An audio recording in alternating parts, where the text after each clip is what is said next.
Hello everyone, welcome to T-SAT. నేను మీ లింగదాస్. వివిధ పోటీ పరీక్షలకి ప్రిపేర్ అవుతున్న అభ్యర్థుల కోసం శిక్షణా కార్యక్రమాల్లో భాగంగా ప్యూర్ మ్యాథ్స్ అనే విభాగం నుంచి మనం ఈరోజు ఏరియాస్ అండ్ పెరిమీటర్స్, దాని వైశాల్యాలు మరియు చుట్టుకొలతలు అనే టాపిక్ని నేర్చుకోబోతున్నాం. ఇది మెన్సురేషన్లో భాగంగా ఉంటుంది. మెన్సురేషను అనగా క్షేత్ర గణితము లేదా క్షేత్రమితి అని అంటారు. సో మనం ఇంతకుముందు క్లాసుల్లో జామెట్రీ గురించి అంటే రేఖాగణితం గురించి నేర్చుకొని ఉన్నాం. రేఖాగణితం అనేది వివిధ జామితీయ నిర్మాణాల యొక్క ఆకారం గురించి తెలియజేస్తే, అంటే అది ఏ విధంగా ఉంటుంది అన్న అంశాన్ని తెలియజేస్తే, క్షేత్రగణితం అనేది ఆ ఆకారాల యొక్క పరిమాణాన్ని గురించి తెలియజేస్తుంది. పరిమాణం అంటే ఎంత సైజులో ఉంది, ఎంత పొడవులో ఉంది, ఎంత వెడల్పులో ఉంది అన్న అంశాన్ని మనము పరిమాణంగా పేర్కొంటాం. రైట్. జనరల్గా మీకు ఆల్రెడీ తెలిసి ఉంటుంది. జనరల్గా మనం చూస్తూ ఉంటాం, మీరు ఇల్లు స్పేస్ అనేది ఇండ్లు ఉంటుంది, 200 స్క్వేర్ ఫీట్ హౌస్ ఉంది, 200 గజాల చదరపు గజాల యొక్క భూమి ఉంది అన్నట్టుగా మీరు గమనిస్తూ ఉంటారు నిజ జీవితంలో కూడా. సో అలా ఒక జామితీయ నిర్మాణం యొక్క కొలతలు ఏ విధంగా ఉంటాయి అన్న అంశాన్ని మనం ఇక్కడ నేర్చుకోబోతున్నాం. సో ఒక జామితీయ నిర్మాణంలో మనకి 2 రకాల జామితీయ నిర్మాణాలు ఉంటాయి. ఒకటి 2 డైమెన్షనల్ అంటే ద్విపరిమాణాత్మక అని అంటాం. ఇంకొకటి 3 డైమెన్షనల్ త్రిపరిమాణాత్మకగా మనం పేర్కొంటాం. 2 డైమెన్షనల్ అంటే క్లియర్ కట్ ఎగ్జాంపుల్ ఏంటంటే ఓపెన్ ఫ్లాట్. అంటే మీకు ఏదైనా భూమి ఉందనుకోండి, పొలం ఉందనుకోండి, ఆ పొలం ఏ ఆకారంలో ఉండొచ్చు. సాధారణంగా మనము ఒక పొలం ఫ్లాట్ అనగానే ఇలా ఒక దీర్ఘచతురస్రాకారాన్ని తీసుకుంటాం. ఇది 2 డైమెన్షనల్ అంటే ఇందులో 2 కొలతలు మాత్రమే ఉంటాయి. ఏంటా 2 కొలతలు అని అంటే, ఒకటి భూమి, రైట్, అండ్ నెక్స్ట్ ఎత్తు. జనరల్గా ఉండే 2 కొలతలు ఏంటంటే భూమి మరియు ఎత్తు. దాన్ని వివిధ రకాల ఆకారాల్లో వివిధ రకాల పేర్లతో పిలుస్తాం. చతురస్రంలో భుజం అంటాం, దీర్ఘచతురస్రంలో పొడవు వెడల్పు అని అంటాం, త్రిభుజంలో భూమి మరియు ఎత్తు అంటాం. ఇలా రకరకాల పేర్లతో పిలుస్తాం. కానీ జనరల్గా ఉండే 2 డైమెన్షన్స్ ఏంటంటే ఒకటి భూమి మరియు ఎత్తు. సో ఏదైనా ఒక ఆకారము ఉంటే ఆ ఆకారము ఆ ఆక్రమించిన ప్రదేశాన్ని చూడండి, ఆ చుట్టూ బార్డర్ లోపల ఏదైతే ప్రదేశం ఆక్రమించిందో దీన్ని మనము వైశాల్యంగా పేర్కొంటాం. దేనిగా పేర్కొంటాం అంటే దీన్ని వైశాల్యంగా పేర్కొంటాం. వైశాల్యం అంటే మీకున్న జాగ మొత్తం ఏదైతే ఉందో ఆ ప్లేస్ అంతా ఉందో దాన్ని వైశాల్యంగా పేర్కొంటాం. ఇప్పుడు ఈ జామితీయ నిర్మాణం యొక్క బార్డర్ లైన్స్ ఉన్నాయి కదా. So this is the border lines. మనకి 4 బార్డర్ లైన్స్ ఉన్నాయి. ఇక్కడ ఎగ్జాంపుల్గా తీసుకుంటాం మనం 4 బార్డర్ లైన్స్. ఈ బార్డర్ లైన్స్కి ఇక్కడ స్కేల్ పెట్టి కొలిచాం, ఇక్కడ స్కేల్తో కొలిచాం, ఇటు స్కేల్తో కొలిచాం, ఇటు స్కేల్తో కొలిచాం. అంటే 4 వైపులా స్కేల్తో కొలిచాం కదా. సో ఇలా 4 వైపులా కొలిచిన ఈ కొలతను ఏమంటారంటే చుట్టు కొలతగా పేర్కొంటాం. చుట్టూ ఉండే కొలత, చుట్టు కొలత, దాన్ని ఇంగ్లీష్లో పెరిమీటర్గా పేర్కొనడం జరుగుతుంది. ఇది మనకున్న ఓపెన్ ఫ్లాట్. దీంట్లో ఉండే 2 కొలతలు ఏంటి అంటే ఒకటి వైశాల్యము, రెండవది చుట్టు కొలత. 3 డైమెన్షనల్ అని అంటే ఇప్పుడు మనకి ఓపెన్ ఫ్లాట్ ఉంది. ఓపెన్ ఫ్లాట్ మీద మనకు అలాగే ఖాళీగా ఉంచలేం కదా, కాబట్టి ఒక ఇల్లు కడదాం అనుకున్నాం.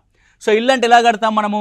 ఓపెన్ ఫ్లాట్ చుట్టూ కడుతున్నాం అనుకోండి, ఈ 4 వైపులా గోడలు కన్స్ట్రక్ట్ చేసి 4 వైపులా గోడలు కన్స్ట్రక్ట్ చేసినాము. మళ్ళీ కింద భూ పరిమాణము ఎంతుందో అంతే పరిమాణంతో పైన ఒక స్లాబ్ వేసాం. అంటే నీకు కొత్తగా ఏమొచ్చిందంటే ఎత్తైన గోడలు వచ్చాయి. ఎత్తైన గోడలు వచ్చాయి. ఓకే, అంటే ఈ ఎత్తైన గోడల వల్ల నీకు 3rd డైమెన్షన్ అనేది ఏర్పడింది. దేని ద్వారా? ఎత్తు వలన. ఎత్తు వల్ల ఏర్పడిన 3rd డైమెన్షన్తో మనకి 3D మెన్సురేషన్ అనేది ప్రారంభమవుతుంది. అంటే ఏదైనా ఒక 2 డైమెన్షనల్ ఫిగర్ని ఎత్తుగా తీసుకొని దాన్ని సేమ్ కింద భూమి ఏదైతే ఉందో దాంతో క్లోజ్ చేయడం వల్ల కానీ, లేకపోతే ఆ 3 డైమెన్షనల్ ఫిగర్ని అంటే ఎత్తులన్నీ తీసుకెళ్ళి ఒక శీర్షం వద్ద క్లోజ్ చేయడం వల్ల కానీ మనకి ఏం ఏర్పడుతుంది అంటే 3D ఫిగర్స్ అనేవి ఏర్పడతాయి. దీర్ఘచతురస్రం నుంచి దీర్ఘగణం, చతురస్రం నుంచి గణం, అదేవిధంగా సర్కిల్ నుంచి స్తూపము అంటే వృత్తం నుంచి స్తూపము, ఈ విధంగా రకరకాల 3D పరిమాణాలు అనేవి ఏర్పడుతూ ఉంటాయి. 3D పరిమాణంలో ఉండే కొలతలు ఏముంటాయమంటే అంటే అక్కడ ఘన పరిమాణాలు ఉంటాయి. ఏముంటాయని అక్కడ ఘన పరిమాణాలు ఉంటాయి మరియు ఉపరితల వైశాల్యాలు ఉంటాయి. ఏముంటాయి? ఉపరితల వైశాల్యాలు.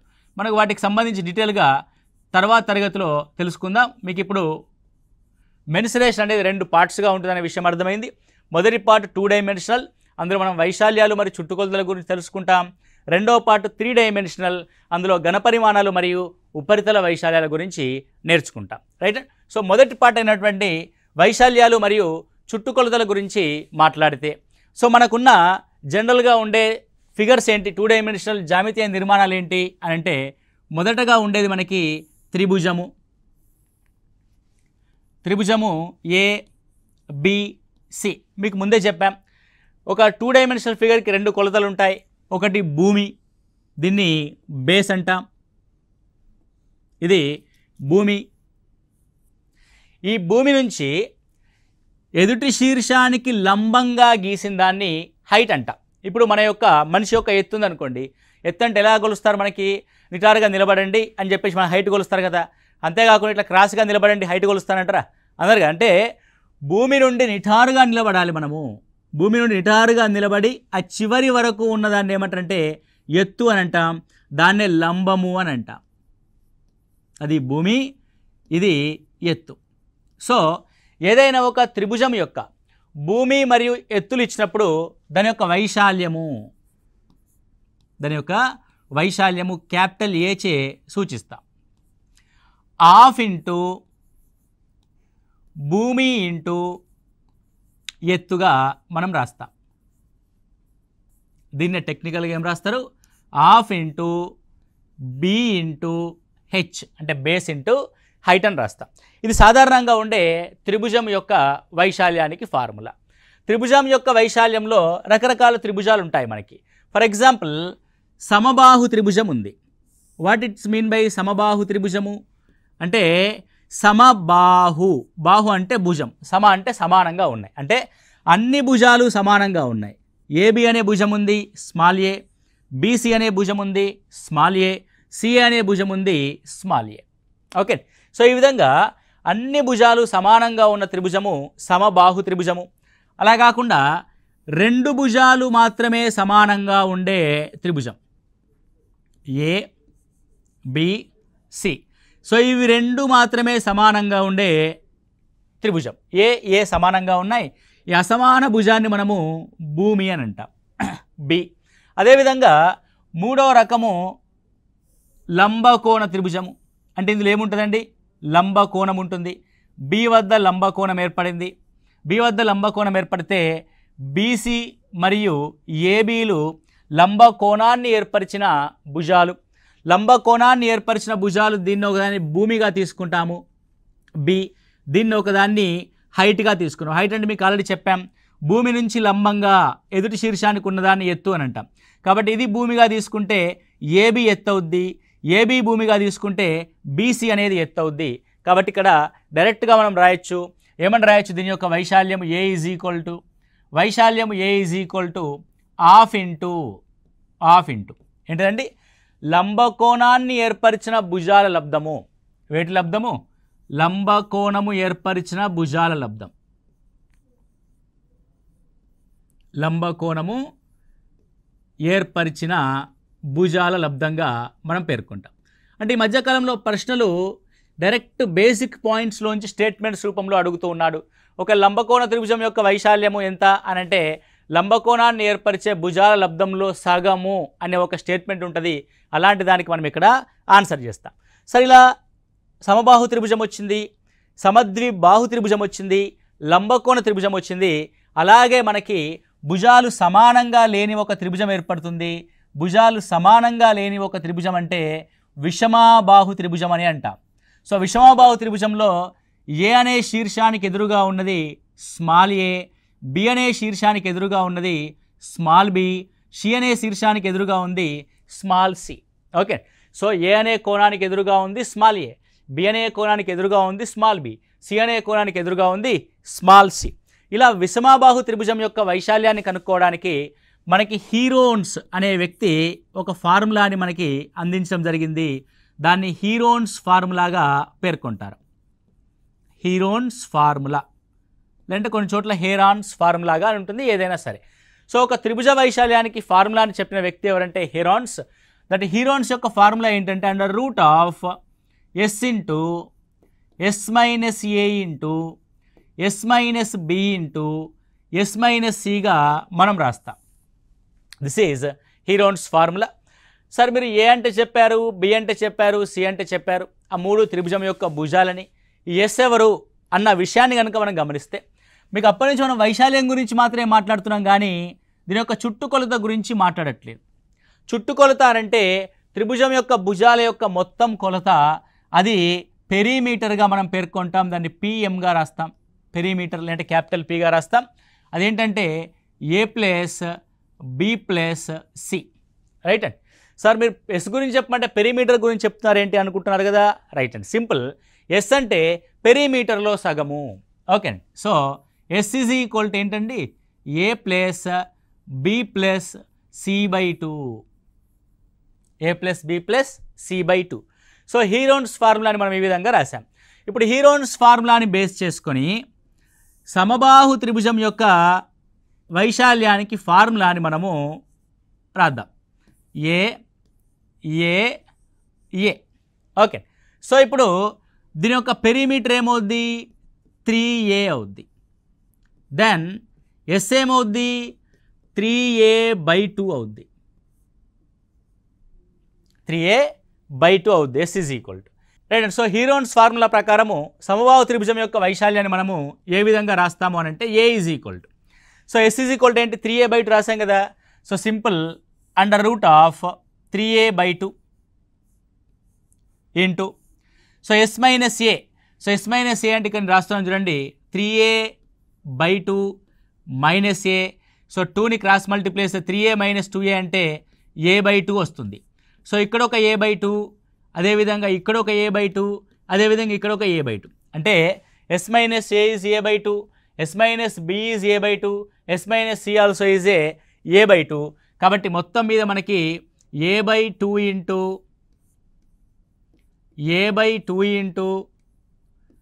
a/2 అనేది 3 సార్లు రిపీట్ అవుద్ది. ఎందుకంటే every time B value C value కూడా ఏనే కాబట్టి. Right.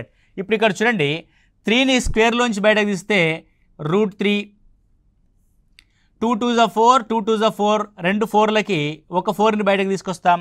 √3/4 a into a square, a into a square, రెండు ఏ స్క్వేర్లకు బదులుగా ఒక స్క్వేర్ని బయటకు తీసుకొస్తాం. ఏమవుతున్నది, √3/4 ఏ square is the formula for the equilateral triangle యొక్క ఏరియాకి ఫార్ములా √3/4 ఏ స్క్వేర్, √3/4 ఏ స్క్వేర్. మీరు ఇక్కడ నుంచి ఎత్తుని రాయొచ్చు.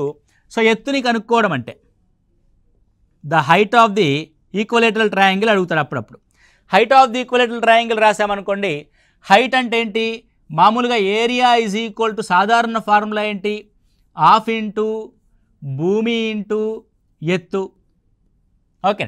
సో హాఫ్ ఇంటూ భూమి అని అంటే ఇది ఏ అనే కొలతనే, ఏ ఇంటూ ఎత్తు మనకు తెలియదు, ఎత్తు is equal to √3/4 A square. ఏంటిది, ఇది √3/4 ఏ స్క్వేర్ ఏరియా అంటున్నాం మనం. So 2 2s are 4, a square cancel, అంటే h is equal to √3/2 a. What is the height is equal to √3/2 a అనేది మన యొక్క హైట్ అవుతుంది. రైట్. ఇప్పుడు ఈక్వలేటరల్ ట్రయాంగిల్ యొక్క విషయం మనకు క్లారిటీ వచ్చేసింది. ఏంటి ఈక్వలేటరల్ ట్రయాంగిల్ అంటే, all sides are equal and దాని యొక్క area is equal to √3/4 A square and దాని యొక్క perimeter is equal to 3a, 3 ఏలు సమానం కాబట్టి 3a. అదేవిధంగా దాని యొక్క హైట్ కనుక్కోవాలనుకుంటే √3/2 ఏ అనేది మనకు దాని యొక్క హైట్ అవుతుంది. రైట్. సో ఇక్కడ ఎగ్జామినేషన్ హాల్లో దీన్ని కొంచెం క్విక్గా చేయడానికి మనం ఎలాంటి టెక్నిక్ను వాడతామో ఒకసారి గమనించండి. సో ఏమంటున్నాడంటే క్వశ్చను, సమబాహు త్రిభుజం అని ఇచ్చాడు. సమబాహు త్రిభుజం యొక్క భుజం 10 సెంటీమీటర్లు, 10 సెంటీమీటర్లు అయితే దాని యొక్క వైశాల్యం ఎంత, ఆ భుజం నుంచి గీసిన ఎత్తు ఎంత, దాని యొక్క చుట్టుకొలత ఎంత అనే క్వశ్చన్స్ ఉన్నాయనుకోండి. సాధారణంగా అందరూ ఏం చేస్తారు, √3/4 ఏ స్క్వేర్ అని అప్లై చేసి √3/4 × 10² అంటే 100 వేసి క్యాన్సిల్ చేసి చేస్తూ ఉంటారు. సో నేను డైరెక్ట్గా మీకు ఏం చెప్తానంటే, సో ఏదైతే భుజం ఇచ్చాడో 10 సెంటీమీటర్లనే భుజం ఇచ్చాడు కదండి, 10 సెంటీమీటర్లనే భుజాన్ని సగం చేయండి 5, 5 యొక్క వర్గము 25. కాబట్టి వైశాల్యం is equal to 25√3 centimetre square. వైశాల్యం యొక్క ప్రమాణాలు ఏంటండి, అది స్క్వేర్లో ఉంటుంది. ఏ ప్రమాణాలు ఉంటాయో దాని యొక్క స్క్వేర్లో ఉంటుంది. అంటే ఏం చేసాం మనము, భుజం యొక్క సగం మీది వర్గము. వైశాల్యం అంటే సమబాహు త్రిభుజం యొక్క వైశాల్యం అంటే భుజం మీది సగం యొక్క వర్గానికి √3 రెట్లు ఉంటుంది. భుజం మీది సగం యొక్క వర్గానికి √3 రెట్లు ఉంటుంది. 10 ఉంది కాబట్టి 10 యొక్క సగం 5, 5 యొక్క వర్గం 25√3 సెంటీమీటర్ స్క్వేర్. చూడగానే ఆన్సర్ పెడతాం. హైట్ ఏమవుతుంది అని అంటే that height is equal to భుజం యొక్క సగానికి √3గా ఉంటుంది 5√3 సెంటీమీటర్స్. ఓకే, చుట్టుకొలత భుజానికి 3 రెట్లు ఉంటుంది 30 సెంటీమీటర్లు. 30 సెంటీమీటర్లు. ఇక్కడ ఒక చిన్న టేబుల్ లాగా నేను రాస్తానండి. ఇది సమబాహు త్రిభుజం యొక్క భుజము ఏ, ఇది దాని యొక్క హైట్ హెచ్, ఇది ఏరియా వైశాల్యము, ఇది పెరిమీటర్ పి అనుకోండి, రైట్. సో భుజం ఇచ్చినప్పుడు మిగతా అంశాలు మనం ఇక్కడ ఫిలప్ చేద్దాం. సో భుజము కనుక 12 సెంటీమీటర్లు ఇచ్చాడనుకోండి, భుజం 12 సెంటీమీటర్లు. హైట్ గురించి ఏం చెప్పాను నేను, భుజంలో సగానికి √3, సగం ఎంత 6. సో ఇది 6√3 సెంటీమీటర్స్. ఏరియా అంటే ఏంటి, ఏరియా అంటే భుజం యొక్క సగం స్క్వేర్. 12లో సగం 6, 6 యొక్క square 36. So 36√3 centimetre square. Next perimeter. Perimeter అంటే 12 ఈజ్ ద సైడ్, 12 యొక్క 3 times 36 centimetres. 36 centimetres. Okay, clear, right. అంటే భుజం ఇచ్చినప్పుడు దాని యొక్క ఎత్తు, దాని యొక్క ఏరియా, దాని యొక్క పెరిమీటర్ సంగతి ఈ విధంగా ఉంటుంది. ఒకవేళ భుజము 14 సెంటీమీటర్లు ఇచ్చాడనుకోండి, ఇప్పుడు చెప్పండి టక్కన, సగానికి √3 హైట్ ఉంటుంది, సగం యొక్క స్క్వేర్ √3 ఏరియా ఉంటుంది, భుజానికి 3 రెట్లు 10 × 30, 3 × 12, 42 సెంటీమీటర్లు పెరిమీటర్గా ఉంటుంది. క్లియర్గా అండి, రైట్. అంటే ఈ విధంగా మనము సింప్లిఫై చేసుకోవడానికి ప్రయత్నం చేయాలి. సమ్టైమ్స్ ఏం చేస్తాడంటే ఎత్తు గురించి ఇస్తాడు, అంటే హైట్ ఇచ్చి మిగతా అంశాలను రాయమంటాడు. అంటే ఒక సమబాహు త్రిభుజం యొక్క ఎత్తు కొంత ఉంది, దాని యొక్క భుజం ఎంత, దాని యొక్క చుట్టుకొలత ఎంత, దాని యొక్క వైశాల్యం ఎంత అని అడగడం జరుగుద్ది. ఫర్ ఎగ్జాంపుల్ నేను హైట్ని ఏం తీసుకుంటానంటే హైట్ ఈజ్ ఈక్వల్ టు 7√3 అలా వచ్చింది కదండి, 4√3గా రాస్తా. హైట్ ఈజ్ ఈక్వల్ టు ఎంత రాస్తున్నాను నేను, 4√3 రాస్తున్నాను. అంటే హైట్ ఎక్కడి నుంచి వస్తుందండి, భుజం ఉంటుంది, భుజంలో సగానికి √3 టైమ్స్ హైట్ ఉంటుంది. అంటే √3 కాకుండా దాని పక్కన ఉన్న సంఖ్య భుజంలో సగం, అంటే 4 అనేది ఏంటండి భుజంలో సగం. అంటే సగం విలువ 4 అయితే మొత్తం భుజం ఎంత 8 సెంటీమీటర్స్. మొత్తం భుజం ఎంత 8 సెంటీమీటర్స్. ఇప్పుడు ఏరియా, భుజం తెలిసింది కదా, క్లియర్. భుజం ఏమని తెలిసింది 8 అని. సగానికి స్క్వేర్ అంటే ఇక్కడ 4√3 ఉంది కదా, హైట్లో √3 పక్కన ఉండేది భుజంలో సగం, దీనికి సగానికి square 16√3 centimetre square was area. Okay, next హైట్లో √3 పక్కన ఉండేది 4, కాబట్టి 4 అనేది భుజంలో సగం, భుజంలో సగం 4 అయితే మొత్తం భుజం 8, 8 3s 24 సెంటీమీటర్స్. 8 3s 24 సెంటీమీటర్స్ అనేది అవుతుంది. అంటే ఈ విధంగా హైట్ అనే విషయాన్ని ఇచ్చినప్పుడు, సరే హైట్లో 4√3 ఉంది కాబట్టి బాగుంది. ఒకవేళ హైట్ అనేది ఓన్లీ 4 సెంటీమీటర్స్ ఇస్తే ఎలాగా? ఓకే, మీరు జాగ్రత్తగా గమనించండి. భుజములో క్లియర్గా ఒక న్యాచురల్ నెంబర్ ఉన్నప్పుడు హైట్లో √3 వస్తుంది, ఏరియాలో √3 వస్తుంది. ఒకవేళ హైట్లో √3 రాకపోతే, అంటే హైట్ అనేది క్లియర్గా ఓన్లీ 4 సెంటీమీటర్స్గా ఉంటే అప్పుడు ఏరియా ఏమవుతుంది అని అంటే హైట్లో √3 రాకపోతే భుజంలో √3 వస్తుంది. ఎక్కడ వస్తుందండి? భుజంలో √3 వస్తుంది. ఎలా వస్తుంది భుజంలో √3 అంటే 4 యొక్క డబల్ 8/√3 వస్తుంది. √3 వస్తుంది. సరే అలా ఎలా వస్తుంది అని అంటే మీకు ఆల్రెడీ చెప్పున్నాము, హైట్ అంటే ఏంటి? h = √3/2a అంటే h = 4 centimetres. It will be √3/2a అంటే భుజం. ఏ కావాలంటే √3ని కిందికి తీసుకొస్తాము, డినామినేటర్లోకి వస్తుంది, అండ్ 2 అనేది పైకి వెళ్తుంది, 8/√3. క్లియర్ కట్గా ఉంది కదండి, 8/√3. Right, very simple. ఒకవేళ మరి ఏరియాని కనుక్కోవాలంటే ఏం చేయాలండి? ఏరియాని కనుక్కోవాలంటే ఏం చేయాలి? Very simple. మనం ఏం చేస్తున్నాం? మనము ముందు నుంచి భుజంలో సగానికి √3 టైమ్స్ రాస్తున్నాం. ఒకవేళ భుజంలోనే డినామినేటర్లో √3 ఉంటే, అంటే 8/√3 ఉంది, ఏమవుద్దో చూద్దాం. ఫస్ట్ దీన్ని సగం చేద్దాం. సగం అంటే 8లో సగం 4/√3. దీని యొక్క స్క్వేర్కి √3 పెడతాం, అంటే 16/3 ఇంటూ √3. √3 3 క్యాన్సల్ చేస్తే /√3, 16/√3 సెంటీమీటర్ స్క్వేర్. నేను డైరెక్ట్గా ఫార్ములాని అప్లికేషన్లో చెప్తున్నాను, మీకు బాగా జాగ్రత్తగా వినండి. కావాలంటే మళ్ళీ ఒకసారి రివైజ్ చేసుకొని వినండి. It's a very useful thing. సరే, ఇప్పుడు ఏమైంది మనకి అని అంటే ఎత్తులో కనుక √3 లేకపోతే దాని యొక్క భుజంలో /√3 వస్తుంది. అదేవిధంగా ఎత్తులో కూడా /√3 వస్తుంది. ఎత్తులో కూడా ఏరియాలో కూడా /√3 వస్తుంది. అర్థమైంది కదా? ఇప్పుడు ఇక్కడ చూడండి. సో హైట్ 4 అయినప్పుడు దాని యొక్క భుజం 8/√3 అయింది. అంటే హైట్ని డబల్ చేసి /√3 రాసాం. నెక్స్ట్ ఏరియా ఏమైంది? ఏరియా ఏమైందంటే హైట్ని స్క్వేర్ చేసి /√3 రాసాం. లేదంటే భుజంలో /√3 ఉందనుకోండి, న్యూమరేటర్లో ఉన్నదాని యొక్క సగానికి స్క్వేర్ రాసి /√3 అదే విధంగా రాసాము. అర్థమైంది కదా? ఇప్పుడు దీన్ని ఇంకొక అప్లికేషన్లో చూద్దాం. ఇంకొక హైట్ అనేది h = 5 సెంటీమీటర్స్ ఇచ్చారనుకోండి.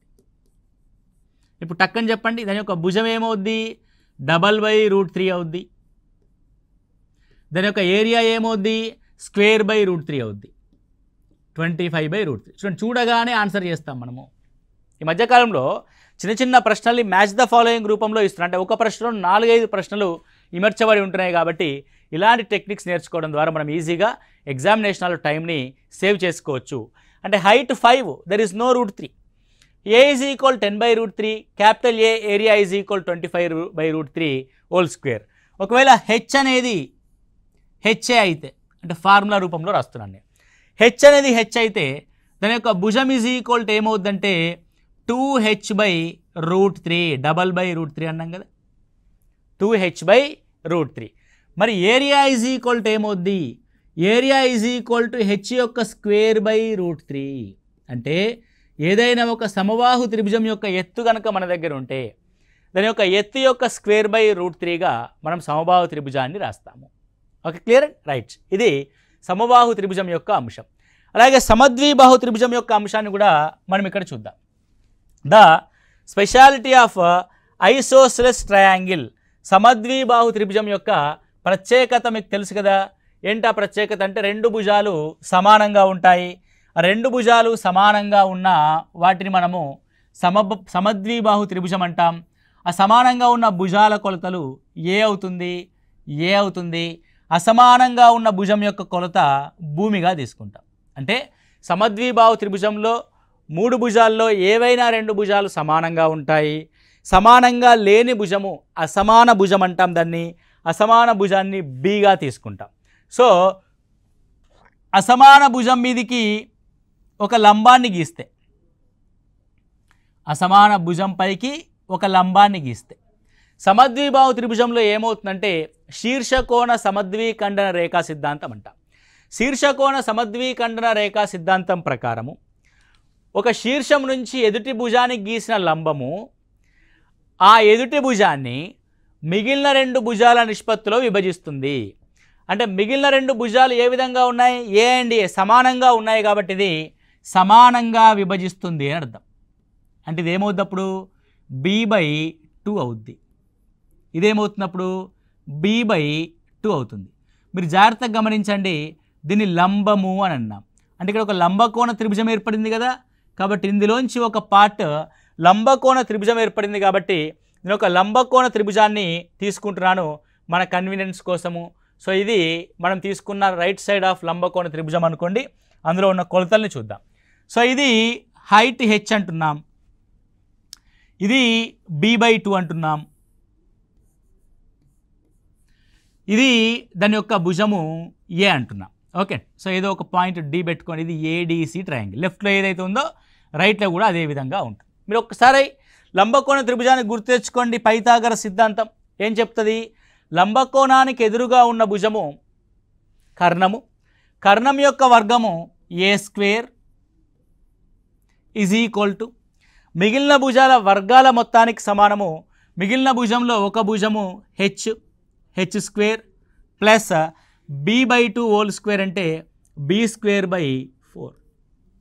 సో 4ని లెఫ్ట్కి లాగేస్తే 4a² = 4h² ప్లస్ b².